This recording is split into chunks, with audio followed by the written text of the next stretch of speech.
Hey, take care.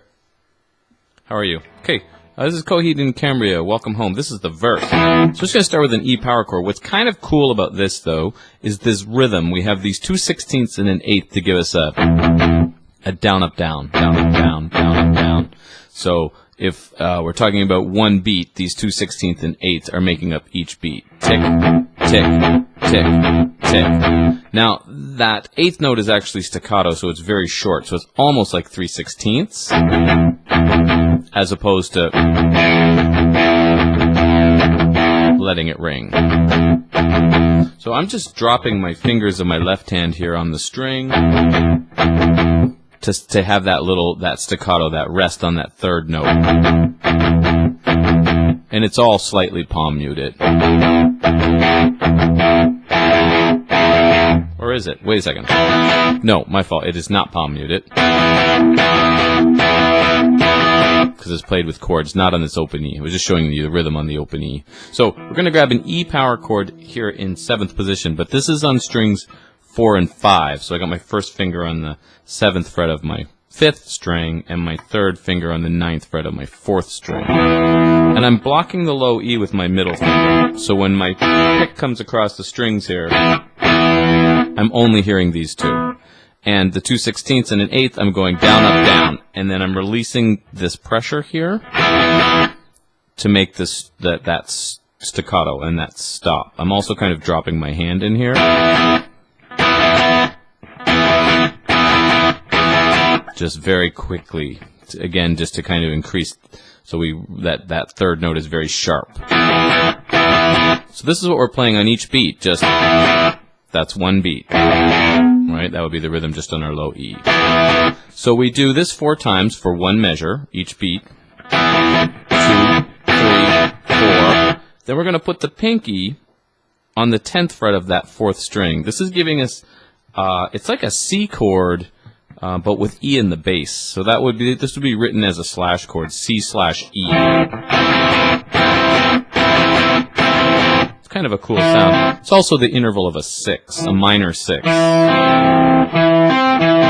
So this is our perfect 5th. This would be called a minor 6. So we do that for one measure 4 times. Now this is kind of cool. We flip the power chord upside down. It gives us an F sharp and an A. So now my first finger is on the 7th fret of the 4th string, and my third finger is on the 9th fret of the 5th string. So I basically just flip these 2 fingers. Kind of cool. And this is going to give us another slash chord. This is basically like a D chord, but with F sharp in the bottom. But we don't actually have a D in it. But that's how we're hearing it. 4 times, back to E. Twice, and then we're going to do something just a little tiny bit different. So here's what we have all together.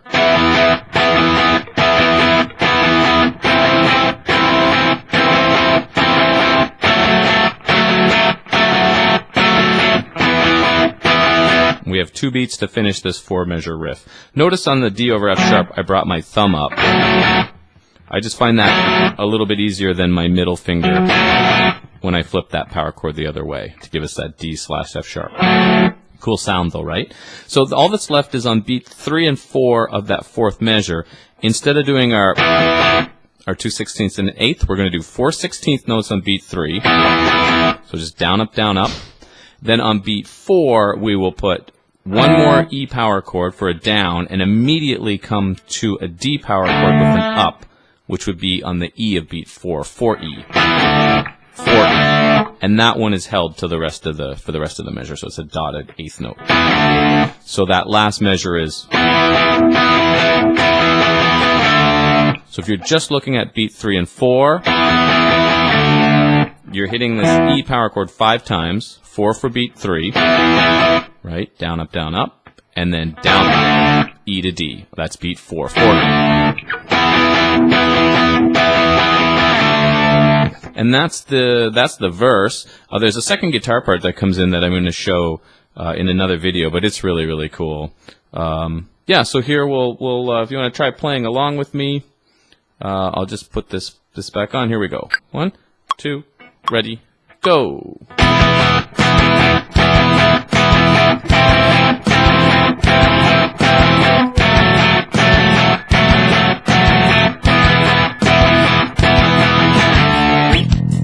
Kind of fun. Anyway, let me back this camera up for one moment if I can.